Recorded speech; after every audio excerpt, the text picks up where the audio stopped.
Papang-abot ang hindi dapat magkita. This is the office of your daddy and Tindi na ang banggaan ng magkaiba.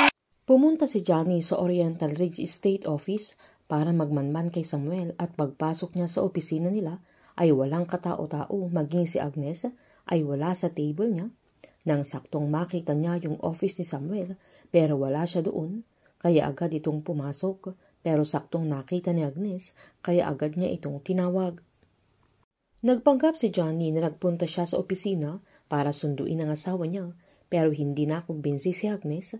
Kaya pinaliwanag ni Johnny na gusto niyang bumawi sa kanya dahil sa nangyari sa kanila pag uwi niya na lasing ito at nasaktan niya si Agnes. Nagpaalam muna si Agnes na may kukunin lang siya at maghintay lang si Johnny pero pagtalikod niya ay dali-daling pumasok si Johnny sa office ni Samuel sabay naghalungkat ito nang saktong dumating sila Jacob at Roldan kaya agad sinabihan ni Jacob ang kuya niya na si Johnny ang pulis na nagpa-interview matapos maligtas ang anak ni Samuel. Agad itong sinita ni Roldan kaya nagpalusot siyang hinihintay niya si Samuel sabay nagpakilala ito. Agad namang tinanong ni Jacob kung may kailangan siya kay Samuel kaya sinabihan ni Johnny na maitatanong lang sana siya tungkol sa pagkidnap kay King kaya agad namang sinaad ni Jacob na siya pala ang may hawak sa kaso. Sabay tinanong niya kung may balita na siya tungkol sa pagkidnap sa anak ni Samuel. Pinaliwanag ni Johnny na wala pa siyang update dahil nahanap pa niya kung ano ang motibo sa pagkidnap pero hindi nila kailangang mag-alala dahil mahuhuli din niya kung sino ang nagpakidnap na agad sinabihan ni Roldan na i-update niya sila kung sakaling may balita na. Sakto namang bumalik si Agnes na laking gulat niya nang nasa loob ng opisina ni Samuel si Johnny habang kausap niya sila Roldan at Jacob. Kaya agad niya itong pinuntahan at pinakilala niya kila Roldan na asawa niya ito, sabay niyaya na niyang umuwi at humingi ito ng sorry. Habang nang makauwi naman ang mga katrabaho ni Arisa sa cafe, ay agad itong naglinis at nagtapon ng basura nang mahalata niyang parang may sumilip na ibang tao. Kaya agad itong nagmanman at sinubukan niyang magsalita pero walang sumasagot kaya dali-dali itong pumasok. Habang tinawagan naman ni Samuel si Roldan kung saan sinabihan niyang inaasahan niyang magkakaroon na sila ng kasunduan, na agad namang sinabihan ni Roldan na ibibigay na niya yung gusto niya, kaya tinanong ni Samuel kung ipapasok na siya sa grupo nila na agad namang nag-oo si Roldan. Tinanong naman ni Samuel kung papaano siya makakasiguro na hindi siya papatayin kapag binigay na niya yung kailangan nila.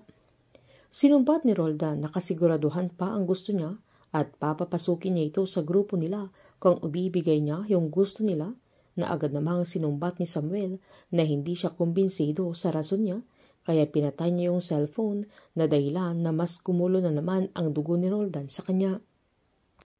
Pag-uwi naman nila Agnes ay diretsahan niyang tinanong ang asawa niya kung gusto ba talaga siyang sunduin o pumunta doon sa opisina dahil may iba itong pakay.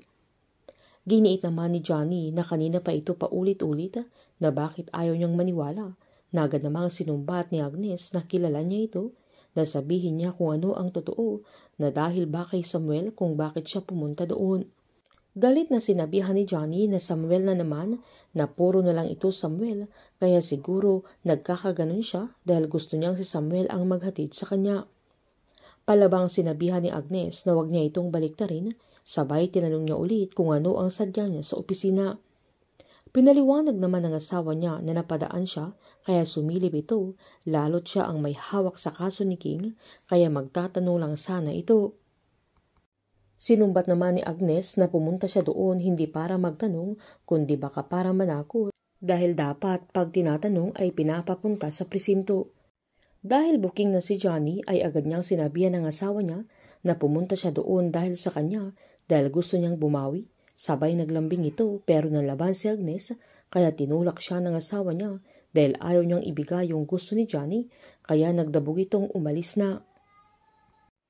Habang galit namang sinabi ni Jacob na inuubos talaga ni Samuel ang pasensya niya at ayaw niyang hinahawakan sila sa liig, nagigil na ito at gusto niyang patayin, sabay hiniling niya sa kuya niya na payagan na siyang gawin yun. Agad namang sinabihan ni Roldan na mag-relax lang ito dahil kailangan nilang hintayin na makuha yung pera nila at pagkakuha nila ang pera ay gawin na niya kung ano ang gusto niya, pero sa mga sandaling yun ay kailangan muna nilang sumunod kung ano ang gusto ni Samuel.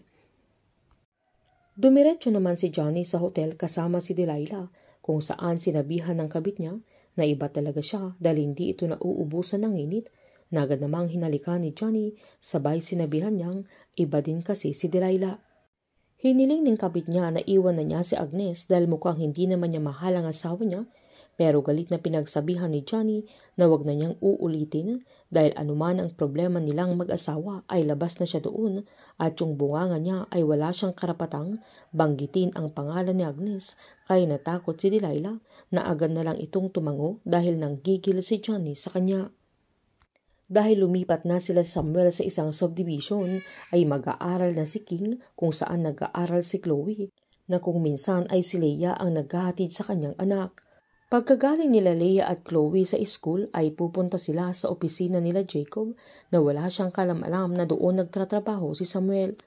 Malalaman na din ni Samuel na si Jacob ang bago ng asawa ni Leia at siya ang dahilan kung bakit iniwan siya ng kanyang dating asawa. Kaya mas magigigil ito kay Jacob at mas magpupursiging pababagsakin ang kanilang grupo.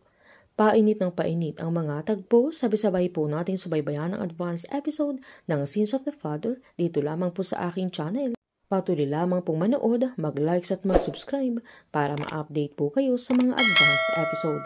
Marami pong salamat.